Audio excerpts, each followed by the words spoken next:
ಕರ್ತನಾದ ಯೇಸುವಿನ ನಾಮದಲ್ಲಿ ನಿಮ್ಮೆಲ್ಲರಿಗೂ ನನ್ನ ಪ್ರೀತಿಯ ವಂದನೆಗಳು. ಮತ್ತೊಂದು ಸಲ ಈ 3ನೇ ತಿಂಗಳಲ್ಲಿ ನಿಮ್ಮೆಲ್ಲರನ್ನು ಸಂಧಿಸುವಂತೆ ಕರ್ತನು ಕೊಟ್ಟಂಥ ಈ ಕೃಪೆಗಾಗಿ ನಾನು ದೇವರ ನಾಮವನ್ನು ಮಹಿಮೆಪಡಿಸುತ್ತೇನೆ. ಯೆಹೋವನು ಒಳ್ಳೆಯವನು, ಆತನ ಕೃಪೆಯು ಶಾಶ್ವತವಾಗಿದೆ ಎಂದು ವಾಕ್ಯ ನಮಗೆ ಹೇಳುತ್ತದೆ. ಸೊ ಅವರ ಕೃಪೆ ಮತ್ತು ಅವರ ಮಹಿಮೆಯುಳ್ಳ ಹಸ್ತ ಈ ದಿನದವರೆಗೂ ನಮ್ಮನ್ನು ಅದ್ಭುತವಾಗಿ ಅತಿಶಯವಾಗಿ ನಡೆಸ್ತಾ ಬಂದಿದೆ. ಸೊ ಇನ್ನು ಮುಂದೆ ಕೂಡ ಅವರು ನಮ್ಮನ್ನು ನಡೆಸಲಿಕ್ಕೆ ಶಕ್ತರಾಗಿದ್ದಾರೆ ಎಂದು ನಾವು ಬಲವಾಗಿ ನಂಬಬೇಕು. ಹಲ್ಲೆಲೂಯಾ. ಪ್ರಿಯ ಸ್ನೇಹಿತರೆ, ಈ ನಂಬಿಕೆ ಅನ್ನೋದು ನಮ್ಮ ಕ್ರೈಸ್ತ ಜೀವಿತಕ್ಕೆ ಮಾತ್ರ ಅಲ್ಲ, ನಮ್ಮ ಜೀವಿತದಲ್ಲಿ ಮೂಲಭೂತ ನಂಬಿಕೆನೆ. ಸೊ ಈ ನಂಬಿಕೆ ಉಜ್ಜೀವನದಲ್ಲಿ ಮೂಲಭೂತ ದೇವ ದರ್ಶನ. ಇವಾಗ ಗಮನಿಸ್ರಿ, ಶತ್ರುಗತ ಏನು ಮಾಡ್ತಾನಂದರೆ ಎಲ್ಲವನ್ನು ತೋರಿಸನೇ ನಮ್ಮನ್ನು ಏಮಾರಿಸ್ತಾನೆ. ಆದರೆ ದೇವರು ತನ್ನನ್ನು ನಂಬುವವರನ್ನ ಕರ್ತನು ಆಶೀರ್ವಾದ ಮಾಡ್ತಾರೆ. ಸೊ ನಂಬಿಕೆ ನಮ್ಮ ಜೀವಕ್ಕೆ ಸಮಾನವಾಗಿದೆ. Faith equals your life. Hallelujah. So ಈ ದಿನದಲ್ಲಿ ನಂಬಿಕೆಯಲ್ಲಿ ಬೆಳೆಯುವುದು ಹೇಗೆ ಎಂದು ಕೆಲವು ಆಲೋಚನೆಗಳು ಇವತ್ತು ದೇವರು ನಮಗೆ ಕೊಡಲಿಕ್ಕಿದ್ದಾರೆ. ಗಮನವಾಗಿ ಗಮನಿಸಿದ್ರೆ ಸತ್ಯ ನಮಗೆ ಅರ್ಥ ಆಗುತ್ತದೆ. ಹಲ್ಲೆಲೂಯಾ. ನೋಡಿ, ಸತ್ಯ ವೇದದಲ್ಲಿ ನಾವು ಓದುವಾಗ ಪರಿಶುದ್ಧ ಆತ್ಮನು ನಮಗೆ 9 ಫಲಗಳನ್ನು ಕೊಡುತ್ತಾರೆ. ಸೊ ಪ್ರೀತಿ, ದೀರ್ಘ ಶಾಂತಿ, ಸಮಾಧಾನ, ಉಪಕಾರ, ದಯೆ, ನಂಬಿಕೆ ಎನ್ನುವ ರೀತಿಯಲ್ಲಿ ಅನೇಕ ಎಷ್ಟೊಂದು ಫಲಗಳು. ಈ 9 ಫಲಗಳಲ್ಲಿ ನಂಬಿಕೆಯೂ ಉಂಟು. ಹಲ್ಲೆಲೂಯಾ.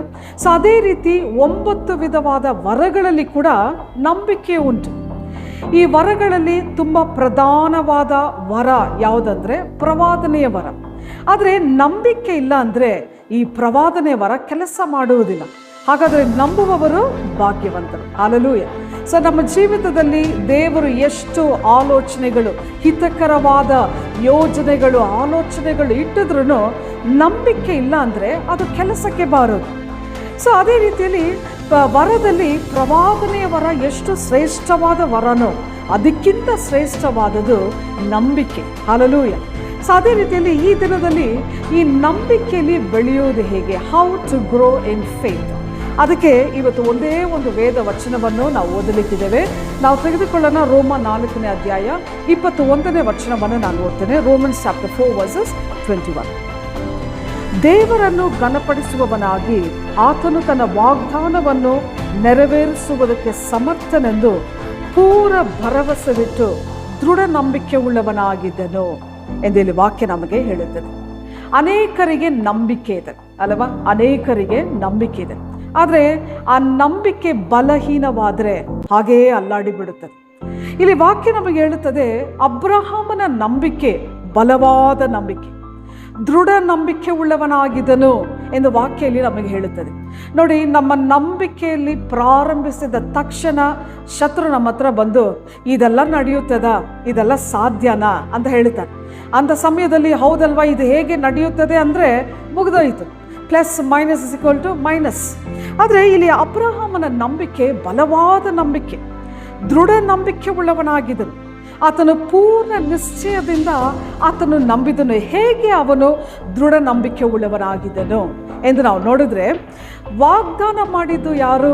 ವಾಗ್ದಾನ ಮಾಡಿದ್ದು ದೇವರು. ಸೊ ನಿನ್ನ ಜೀವಿತದಲ್ಲಿ ನಾನು ಹೀಗೆ ನಿನ್ನನ್ನು ಬಲಪಡಿಸಿ ನನ್ನ ನಾಮವನ್ನು ಮಹಿಮೆಪಡಿಸಿ ನಿನ್ನನ್ನು ಉಪಯೋಗಿಸುತ್ತೇನೆ ಎಂದು ಹೇಳಿದ್ದು ದೇವರೆಂದು ನಾವು ನೆನಪಿಗೆ ತರಬೇಕು.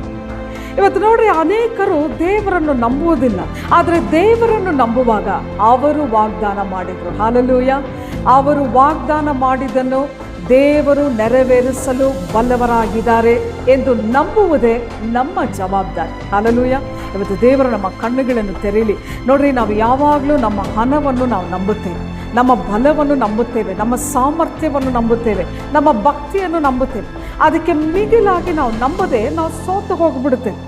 ಆದರೆ ನಾವು ದೇವರನ್ನು ನಂಬುವಾಗ ನಮ್ಮ ಸಂದೇಹಕ್ಕೆ ಮೇಲಾಗಿ, ನಮ್ಮ ಭಯಕ್ಕೆ ಮೇಲಾಗಿ, ನಮ್ಮ ಬಲಹೀನಕ್ಕೆ ಮೇಲಾಗಿ ದೇವರು ಒಬ್ಬರು ಇದ್ದಾರೆ ಎಂದು ನಾವು ನಂಬಬೇಕು. ಹಲ್ಲೆಲೂಯಾ.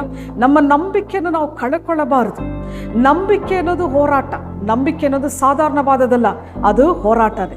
ಯಾಕಂದರೆ ವಾಕ್ಯ ನಮಗೆ ಹೇಳುತ್ತದೆ, ಒಳ್ಳೆಯ ಹೋರಾಟವನ್ನು ಹೋರಾಡಿ ನಾನು ನನ್ನ ನಂಬಿಕೆಯನ್ನು ನಾನು ಕಾಪಾಡಿದ್ದೇನೆ ಎಂದು ವಾಕ್ಯ ನಮಗೆ ಇಲ್ಲಿ ಹೇಳುತ್ತದೆ. ಸೊ ನಂಬಿಕೆ ಒಂದು ಒಳ್ಳೆಯ ಹೋರಾಟ. ದುಷ್ಟನ ಹತ್ರ ಹೋರಾಡುವುದು ಕೆಟ್ಟ ಹೋರಾಟ, ಆದರೆ ನಂಬಿಕೆ ಅನ್ನೋದು ಒಳ್ಳೆಯ ಹೋರಾಟ. ನಂಬಿಕೆ ಅವಮಾನನೇ, ನಂಬಿಕೆ ನಿಂದನೆ, ಆದರೆ ಅದು ನಮ್ಮನ್ನು ಬಿಡುಗಡೆಗೆ ಕರ್ಕೊಂಡು ಹೋಗಿ ಬಿಟ್ಬಿಡುತ್ತದೆ. ಹಲ್ಲೆಲೂಯಾ.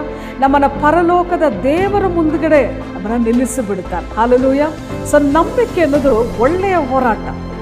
ನೋಡಿ, ಯಾಕೆ ದೇವರು ಈ ನಂಬಿಕೆಯನ್ನು ಇಷ್ಟು ಪ್ರಾಮುಖ್ಯತೆ ಪಡಿಸ್ತಾರಂದರೆ, ಆದಾಮ ಮತ್ತು ಅವ್ವ ಇವರಿಬ್ಬರಿಗೆ ದೇವರು ಏನು ಮಾಡಿದ್ರು, ಒಂದು ದೊಡ್ಡ ಏದೇನ್ ತೋಟವನ್ನು ಕಟ್ಟಿ ಅದರಲ್ಲಿ ನದಿಗಳನ್ನು ಉಂಟು ಮಾಡಿ ಭೂಮಿಯನ್ನು ಉಂಟು ಮಾಡಿ ನೀವು ಚೆನ್ನಾಗಿರ್ರಿ ಅಂತ ಹೇಳಿದರೆ, ಇವ್ರು ಏನು ಮಾಡಿದ್ರು, ಈ ಅಧಿಕಾರ ಮತ್ತು ಆಶೀರ್ವಾದವನ್ನು ತೆಗೆದುಕೊಂಡು ಹೋಗಿ ಎಲ್ಲವನ್ನು ಶತ್ರುವಿನ ಕೈಗೆ ಕೊಟ್ಬಿಟ್ರು.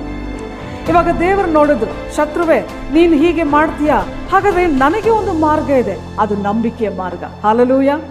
ನಂಬಿಕೆಯ ಮಾರ್ಗ ಇಕ್ಕಟ್ಟಿನ ಮಾರ್ಗ, ನಂಬಿಕೆಯ ಮಾರ್ಗ ವೇದನೆಯ ಮಾರ್ಗ, ನಂಬಿಕೆಯ ಮಾರ್ಗ ನಿಂದನೆಯ ಮಾರ್ಗ.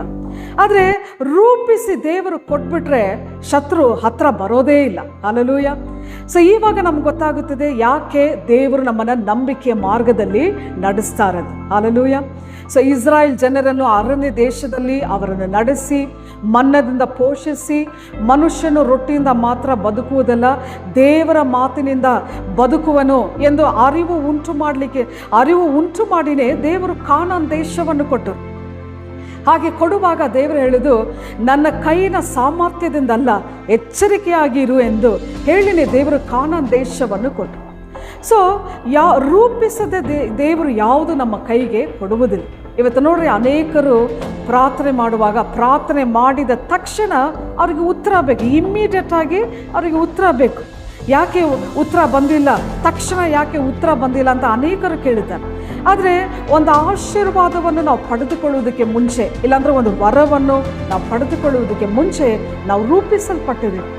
ದೇವರು ಎಲ್ಲ ವಿಧದಲ್ಲಿ ನಮ್ಮನ್ನು ರೂಪಿಸುತ್ತಾರೆ. ಹಲ್ಲೆಲೂಯಾ. ಅದೇ ನಂಬಿಕೆ ಮಾರ್ಗ. ಹಲ್ಲೆಲೂಯಾ. ಸೊ ನಮ್ಮ ಇಕ್ಕಟ್ಟಿನಲ್ಲಿ, ನಮ್ಮ ವೇದನೆಯಲ್ಲಿ ವಾಗ್ದಾನ ಮಾಡಿರುವ ದೇವರು ಅದನ್ನು ನೆರವೇರಿಸಲು ಬಲ್ಲವರಾಗಿದ್ದಾರೆ ಎಂದು ಅವರ ನಾಮವನ್ನು ಮಹಿಮೆಪಡಿಸಿಕೊಂಡಿರುವುದೇ ನಮ್ಮ ಕೆಲಸ. ಹಲ್ಲೆಲೂಯಾ. ಪ್ರಿಯ ಸ್ನೇಹಿತರೆ, ಸೊ ದೇವರನ್ನು ನಾವು ನಂಬುವಾಗ ನಮ್ಮ ಇಕ್ಕಟ್ಟಿನಲ್ಲಿ ನಮ್ಮ ನಂಬಿಕೆಯನ್ನು ನಾವು ಕಳ್ಕೊಳ್ಳಬಾರದು, ಭಯಪಡಬಾರದು. ನಮ್ಮ ಮುಂದುಗಡೆ ಒಂದು ದೊಡ್ಡ ಸಮಸ್ಯೆ ಒಂದು ಬೆಟ್ಟದ ರೀತಿಯಲ್ಲಿ ಇರುತ್ತದೆ, ಹಾಗೆಯೇ ನಮ್ಮ ತಲೆ ಮೇಲೆ ಬಂದು ಬೀಳೋ ಥರ ಇರುತ್ತದೆ, ಅದೇ ನಾವು ಭಯಪಡಬಾರದು. ದೇವರು ನಮ್ಮನ್ನು ಬಲಪಡಿಸಿದ್ದಾರೆ. ಹಲ್ಲೆಲೂಯಾ. ಯಾಕೆ ದೇವರು ಈ ನಂಬಿಕೆ ಮಾರ್ಗದಲ್ಲಿ ದೇವರು ನಮ್ಮನ್ನು ನಡೆಸ್ತಾರಂದರೆ, ಆವಾಗಲೇ ದೇವರು ನಮ್ಮ ಸ್ವಾರ್ಥವನ್ನು ಸಾಯಿಸುತ್ತಾರೆ. ಹಲ್ಲೆಲೂಯಾ. ಇವಾಗ ಗಮನಿಸ್ರಿ, ಈ ಲೋಕದಲ್ಲಿ ದೇವಕುಮಾರನು ಈ ಲೋಕದಲ್ಲಿ ಬರಮಾಡಲು ದೇವರು ಒಂದು ಸ್ತ್ರೀಯನ್ನು ಆರಿಸಿ ಅವರ ಜೀವವನ್ನಿಟ್ಟು ಆ ಜೀವ ಪ್ರಕಟಿಸಿತು. ಇವಾಗ ದೇವರಿಗೂ ಶತ್ರುಗೂ ಯಾವ ಸಂಬಂಧವಿಲ್ಲ. ಆದರೆ ದೇವರು ಏನು ಮಾಡಿದ್ರು, ಆ ಮರಿಯಳನ್ನು ಕೂಡ ಸ್ವಾರ್ಥವನ್ನು ಸಾಯಿಸಿನೇ ದೇವರು ಈ ಕೆಲಸವನ್ನು, ಈ ಕಾರ್ಯವನ್ನು ದೇವರು ಮಾಡ್ತಾರೆ. ಮರಿಯಳು ಹೇಳಿದ್ಲು, ಹೇಗೋ ನನ್ನನ್ನು ಕಲ್ಲೆಸೆದು ಕೊಂದು ಸಾಯಿಸಾಕ್ತಾನೆ, ಆದರೆ ನಾನು ಕರ್ತನ ದಾಸಿ, ನಾನು ದೇವರಿಗೆ ವಿಧೇಯಳಾಗುವೆ ಎಂದು ಮರಿಯಳು ಏನು ಮಾಡೋದು, ತನ್ನನ್ನೇ ತಾನೇ ಒಪ್ಪಿಸಿಕೊಟ್ಟಳು. ಸೊ ದೇವ ಮಗನನ್ನು ಹೆತ್ತಿದ್ದೇನೆ ಎಂದು ಜಂಬ ಪಡಬಾರದಂತೆ ಅವರನ್ನು ಶಿಲುಬೆಗೆ ಏರಿಸುವಾಗ ಮರಿಯಾಳ ಸ್ವಂತ ಪ್ರಾಣವನ್ನು ಸಹ ಕತ್ತಿಯು ತಿವಿಯುವುದು ಎಂದು ಪ್ರವಾದನೆಯಾಗಿ ಹೇಳಲ್ಪಟ್ಟಿತು. ನೋಡ್ರಿ, ಪ್ರವಾದನೆ ಹಾಗೆ ನೆರವೇರಿಸಲ್ಪಟ್ಟಿತ್ತು. ಅದಕ್ಕೆ ಮುಂಚೆ ನಾವು ನೋಡಬೇಕಾದ್ರೆ ದೇವರಿಗೆ ತನಗೆಂದು ಒಂದು ಸಂತತಿಯನ್ನು ಏರ್ಪಡಿಸಲು ದೇವರು ಏನು ಮಾಡ್ತಾರೆ, ಅಬ್ರಾಹಮನ ಶರೀರವನ್ನು ಸಾಯಿಸ್ತಾರೆ. 100 ವಯಸ್ಸಿನಲ್ಲಿ ನಾನು ನಿನಗೆ ಒಂದು ಮಗುವನ್ನು ಕೊಡುತ್ತೇನೆ. ಅದಾದ ಮೇಲೆ ಕೂಡ ದೇವರು ಏನು ಮಾಡ್ತಾರೆ, ಅಬ್ರಾಹಮನನ್ನು ದೇವರು ಶೋಧಿಸ್ತಾರೆ. ಏನು ಶೋಧಿಸ್ತಾರೆ, ನಿನ್ನ ಪ್ರಿಯ ಮಗನಾದ ಈಸಾಕನನ್ನು, ಏಕಪುತ್ರನಾದ ನಿನ್ನ ಈಸಾಕನನ್ನು ಏನು ಮಾಡು, ಕತ್ತರಿಸಿ ಬಲಿಯಿಡು ಎಂದು. ಈ ಒಂದು ಪರಿಸ್ಥಿತಿನಲ್ಲಿ ಒಂದು ವೇಳೆ ನಾವಾಗಿದ್ದಿದ್ರೆ ಸಾಕು ದೇವರು, ಅದಕ್ಕಿಂತ ನೀನು ಕೊಡದೇ ಇರೋದು ಎಷ್ಟೋ ಮೇಲಾಗಿರುತ್ತದೆ ಅಲ್ವಾ.